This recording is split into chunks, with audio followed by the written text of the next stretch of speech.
Alright guys, welcome back to the channel. Now, today I'm actually going to be doing a player ratings. I know I didn't do many of these last season, but we'll make it quite quick. So David Button in goal.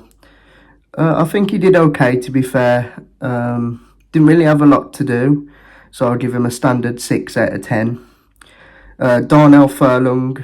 Now, I thought the first goal was actually his fault. He wasn't tracking his man. It was poor defending by him. A lot of people are saying they don't want him there anymore. 5.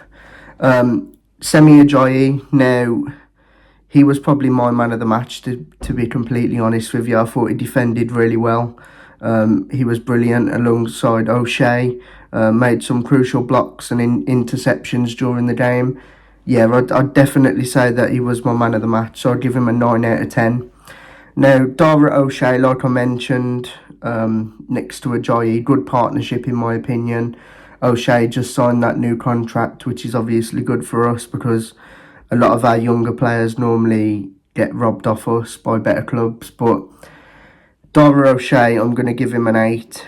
There was one moment what I remember where their striker was through on goal and he just threw his body in front of the ball and you know, he pretty much saved the goal, to be honest. So, 8 out of 10.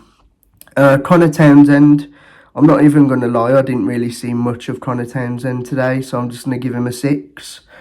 Jason Manumi, I thought he was quite good today. You know, he made that goal.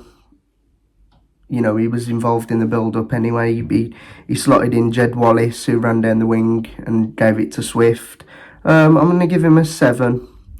Jake Livermore. Now, to be fair, I'm not Livermore's biggest fan, to be honest. I think he's absolutely awful. But to be fair, I'm not going to lie, I think he did okay in today's game.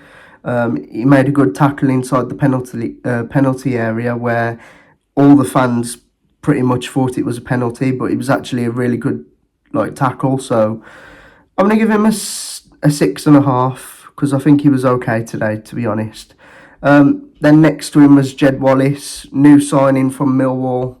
And to be fair, he was really good next to John Swift. I think that partnership's going to create a lot of goals this season for us. And, you know, we got the assist, good build-up play between him and Swift and Malumbi.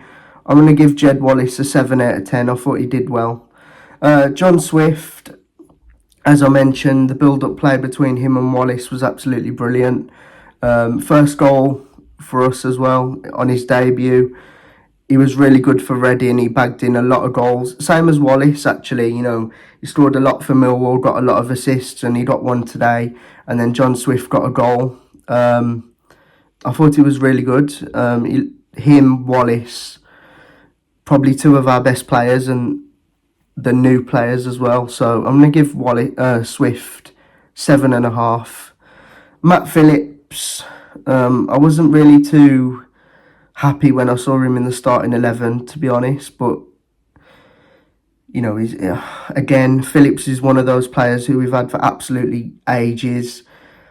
And he just hasn't performed for us for years and years now. And it's probably time that the club should move him on, but they never do. But I don't think he was that good today. I don't think he offered anything. So I'm going to give him a 5. Colin Brandt. Now, to be fair, I know that Colin Brandt's probably going to score a lot of goals this season, but in today's game, he was absolutely, I don't even know where he was, what he was doing. Probably not his fault, to be fair, because the first half we were absolutely shocking, but, you know, he just didn't create nothing compared to him and DK, who I'll get onto in a minute. He was literally non-existent, and he was quite disappointing. So for Grant, I'm going to say a 4. I think, you know, obviously people might disagree with my opinion. That's fine. That's football. Everyone has a different opinion. So if you don't like my opinion, then I'm sorry, but that's just what I think. Substitutions. Grady Diangana. I thought he was brilliant when he came on. He created a lot of chances. He done more than Matt Phillips and Colin Brandt did in 15 minutes than they did in 75. So I'm going to give Diangana a 7 out of 10. You know, he was making things happen. He was getting into the box, good link-up play to slot in Wallace, who nearly scored his first goal. And I thought Diangana was actually good, and I do believe that this season we're going to get the Grady Diangana what we saw a couple of years back. He just needs a few goals to get his confidence up, and he needs a good manager to work under. I'm not going to say nothing about Bruce, but he just needs a bit of confidence, and he needs some good players around him. And to be fair, last year a lot of the players were absolutely terrible. Now, the next player who I thought was absolutely brilliant when he came on, Daryl DK. Now, we saw DK last season for literally one game, and he got injured for pretty much, well, the whole season. And he's pretty much like a new signing. As soon as he came on, there was it seemed a lot more energetic, a lot more fast paced. And the guy, he's like 23 years of age, and he's probably young. I don't even know his age. He's in his 20s, but the guy's an absolute monster. Like the way he was pushing off experienced defenders off the ball, it's a joke. And he just created a lot of chances out of nothing. I'm really looking forward to seeing what he can bring this season. I'll give him a 7.5 out of 10. I thought his work rate and his effort was brilliant. Now, the last substitution was Alex Mowat. Didn't see much of him. I can't really comment on Alex Mowat, so I'm going to give him a 5 out of 10. Steve Bruce, I'm going to give him a 6 out of 10. No, 6.5, sorry. Maybe a 6 is a bit harsh.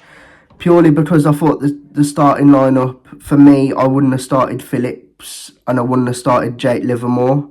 But that's my opinion. Obviously, he knows a lot more than me because he's in football and I'm not. But I know a lot of other people would have agreed with me. Just because he's in football, that doesn't necessarily mean he's right.